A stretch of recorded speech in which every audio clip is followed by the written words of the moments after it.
नमस्कार दोस्तों, समस्याएं आपकी समाधान हमारा के YouTube चैनल में मैं एस्ट्रोलॉजर जतिन सहगल आप सभी लोगों का स्वागत करता हूं। दोस्तों, निरंतर बात करते चले जा रहे हैं बृहस्पति महाराज के गोचर के बारे में, जो कि 1 मई सन 2024 को मेष राशि छोड़कर के वृषभ राशि में प्रवेश करेंगे और 14 मई सन 2025 तक वो इसी राशि में रहेंगे। तो विभिन्न राशियों पर इसका क्या प्रभाव रहेगा, इसके बारे में हम बात कर रहे हैं। तो दोस्तों, अब बारी है कन्या राशि के जातकों के लिए। कन्या राशि के जातकों के लिए बृहस्पति महाराज का गोचर उनके 9th हाउस में आ रहा है। दोस्तों, पौराणिक ज्योतिष और बहुत से विद्वान ऐसा बोलते हैं कि जहां पर भी बृहस्पति महाराज बैठते हैं वहां पर खराब करते हैं और जहां देखते हैं वो अच्छा करते हैं। हालांकि मेरा ये मानना नहीं है, क्योंकि मैं इनको एक नेचुरल बेनिफिट प्लैनेट मानता हूं।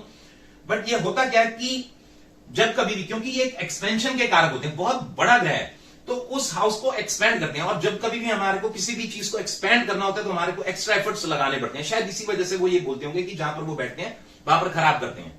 तो दोस्तों, कन्या राशि के जातकों के लिए उनके 9th हाउस में बैठे बृहस्पति महाराज उनके भाग्य का एक्सपेंशन करेंगे। प्लस 9th हाउस जो है लॉन्ग ट्रेवल्स का होता है, यानी अगर आपको विदेश जाना है तो डेफिनेटली एफर्ट्स लगाने पड़ेंगे।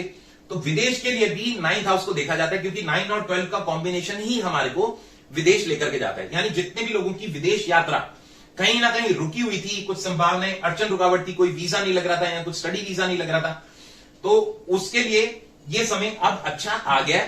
डेफिनेटली जो है कन्या राशि के जातक अब विदेश के लिए प्रयास कर सकते हैं, जिनकी भी ये इच्छा हो। प्लस यदि कोई बिजनेसमैन है, कोई जॉब वाले, तो ऐसा हो सकता है कि जन्म स्थान को छोड़ करके कहीं ना कहीं उनकी जॉब लग सकती है। यहां बिजनेस ट्रेवल करते हैं जो लोग, तो उनके लिए ट्रेवल जो है बहुत फ्रूटफुल रहेगा, मतलब उनको अच्छे रिजल्ट्स ट्रेवल के मिलेंगे। इसके अलावा दोस्तों, बृहस्पति महाराज की 3 दृष्टियां होती हैं, 5वीं, 7वीं और 9वीं, यानी 1, 2, 3, 4, 5। 5वीं दृष्टि उनके लगन हाउस पे आ रही है। तो लगन हाउस मतलब हम स्वयं। तो डेफिनेटली अगर पहले से आप एक्टिव नहीं थे, थोड़ा सा डल महसूस कर रहे थे, तो अब आप काफी हद तक एनर्जेटिक रहेंगे और आगे बढ़ेंगे, अग्रसर होंगे, एफर्ट्स अच्छे से लगाएंगे, तभी तो आपका भाग्य उदय होगा। प्लस अगर आपकी पहले से कुछ हेल्थ खराब चल रही थी, क्योंकि लगन को देख लिया तो आपको अच्छा करना चाह रहे हैं, तो हेल्थ में भी इंप्रूवमेंट मिलेगी। अगर कुछ डिप्रेसिव हो रहे थे, अब तक कुछ इतना मजा नहीं आ रहा था, बहुत डिप्रेसिव डल मूड में रहते थे, तो बृहस्पति महाराज की लगन पे जो दृष्टि है वो आपको पॉजिटिव करेगी, ज्ञान देगी। इसके अलावा दोस्तों, बृहस्पति महाराज की 7वीं दृष्टि उनके 3rd हाउस पे आएगी। 3rd हाउस यानी करेज, हौसला, छोटे भाई बहन और कम्युनिकेशन।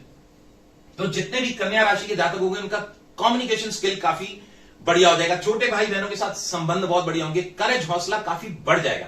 डेफिनेटली जब आपको कभी बड़े डिसीजन लेने पड़ते हैं तो करेज, हौसला तो हमारे को हर हालत में चाहिए। इसके अलावा दोस्तों, बृहस्पति महाराज की 9वीं दृष्टि यानी 7, 8, 9, 9वीं दृष्टि 5th हाउस पे पड़ रही है। तो 5th हाउस बुद्धि, विद्या और प्रेम का है। यानी अगर कहीं संतान उत्पत्ति में कुछ समस्या आ रही थी तो वो दूर होगी, कुछ प्रेम संबंधों में कुछ तनाव आ गया था तो वो दूर होगा, कुछ विद्या प्राप्ति में अड़चन रुकावट थी तो वो भी दूर होगी और नई विद्या भी आप प्राप्त कर सकते हैं। जैसे होता है ना, कईयों का सपना होता है कि हमने विदेश जाकर के ही पढ़ना है और अब तक अड़चन रुकावट थी, तो 9th हाउस में बैठे हुए बृहस्पति महाराज वहां से पॉजिटिव करेंगे और यहां पर दृष्टि देकर के वो अड़चन रुकावट को भी दूर कर देंगे। यानी ओवरऑल अगर देखा जाए तो कन्या राशि के जातकों के लिए ये बृहस्पति महाराज का गोचर पॉजिटिव ही है। हालांकि दोस्तों, जैसा मैंने हमेशा पहले बोला कि सबसे पहले हमारी जन्म कुंडली काम करती है, ये गोचर केवल डिलीवर करने आता है। यानी हमारी जन्म तिथि, जन्म समय, जन्म स्थान के अनुसार जो हमारी जन्म कुंडली बनती है उसमें प्रेजेंटली चल रही दशा, अंतरदशा, महादशा अगर तो पहले से पॉजिटिव रिजल्ट देने वाली है तो हमारे को पॉजिटिव रिजल्ट्स मिलते हैं। बट अगर वो पहले से पॉजिटिव रिजल्ट नहीं देती, यानी उसका स्टार लॉर्ड, सब लॉर्ड, सब लॉर्ड कॉम्बिनेशन कुछ अच्छा नहीं है, तो उतना पॉजिटिव रिजल्ट हमारे को नहीं मिल पाता। बट जैसा मैंने हमेशा बोला कि ज्योतिष कभी भी डराने के लिए नहीं बनाया गया। एक चीज हमेशा से बोलता रहूंगा कि astrology is a divine science, no one can change your destiny but yes you can balance the things. यानी ज्योतिष एक दिव्य विज्ञान है, भाग्य आपका कोई नहीं बदल सकता, परंतु हाँ आप अपने जीवन में होने वाली घटनाओं को थोड़ा संभाल अवश्य सकते हैं पॉजिटिव कर्मस करके। तो जितने भी कन्या राशि के जातक है, यदि उनको लग रहा है कि अभी भी कुछ अड़चन रुकावट बनी हुई है और हमारे को उस हिसाब का रिजल्ट नहीं मिल रहा और कुछ ना कुछ प्रॉब्लम्स बनी हुई है, तो उनके लिए बहुत बढ़िया ये रहेगा कि एवरी थर्सडे चने की दाल या बेसन या केले का दान किसी गरीब जरूरतमंद को करें, तो उनके लिए बेटर हो जाएगा। इसके अलावा कॉर्न, मकई जिसको बोलते हैं या मेज भी बोल देते हैं, वो डेली यदि पक्षियों को डालना शुरू करेंगे तो और भी बेटरमेंट होती चली जाएगी। बाकी मेरी शुभकामनाएं कन्या राशि के जातकों के साथ है। इसी के साथ मैं अपनी वाणी को विराम देता हूं। मैं एस्ट्रोलॉजर जतिन सहगल, समस्याएं आपकी, समाधान हमारा, YouTube चैनल। धन्यवाद।